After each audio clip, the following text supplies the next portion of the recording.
Hi friends, welcome back to నా name గున్స్ family. ఇక late చేయడం ఎందుకు, వీడియోలోకి వెళ్దాం.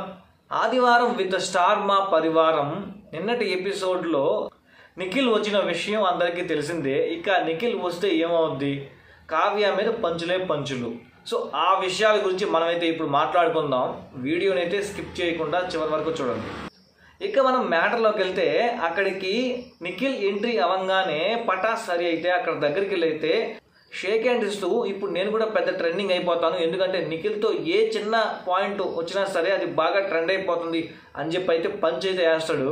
ఇక దాని తర్వాత వెంటనే శ్రీముఖి వచ్చి చిన్ని సీరియల్లో గెస్ట్ రోల్ చేయడం నీకు ఎలా అనిపించింది అని చెప్పి అయితే అడిగింది. అడిగిన వెంటనే నిఖిల్ వచ్చి డిఫరెంట్ ప్రాజెక్ట్స్ సెలెక్ట్ చేసుకోవడం యాజ్ అన్ యాక్టర్గా నాకు ఛాలెంజింగ్గా అయితే అనిపించింది. అవతల పక్క ఎలాంటి యాక్టర్ ఉన్నా సరే మన పని మనం చేసుకుని పోవాలి అని చెప్పి అయితే చెప్పుకొచ్చాడు.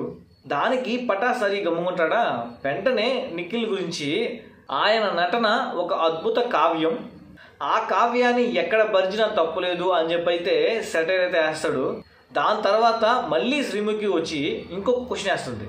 లాస్ట్ ఇయర్లో బిగ్ బాస్ సీజన్ 8 విన్నర్గా అయితే గెలిచావు, దాని తర్వాత ఈ సంవత్సరం నా లైఫ్లో ఇలాంటి మిరాకిల్ జరిగితే బాగుండు అనిపించిందా, what you are waiting for అని చెప్పని డైరెక్ట్గా కావ్య గురించి అడిగేసింది. దానికి నిఖిల్ సమాధానం ఇస్తూ, మిరాకిల్ జరిగితే బాగుండు అనుకోవట్లేదు, ఏం జరిగినా చూసుకుందాం అని అనుకుంటున్నా అని చెప్పి అయితే చెప్పడం జరిగింది. దానికి మళ్ళీ వెంటనే శ్రీముఖి సెటరికల్గా అందుకే అంటారు మొదటి కావ్యం అని చెప్పి అయితే చెప్తుంది. ఇక ఫైనల్గా చూసుకుంటే నిన్నటి ఎపిసోడ్లో శ్రీముఖి అయితే నిఖిల్ని ఇరకాటంలో పెట్టిందనే చెప్పాలి. ఎందుకంటే కావ్య గురించి కొన్ని ప్రశ్నలు ఇండైరెక్ట్గా సెటరికల్గా అయితే అడిగింది. అలాగే హరి అయితే నిఖిల్తో ఆడుకున్నాడనే చెప్పాలి.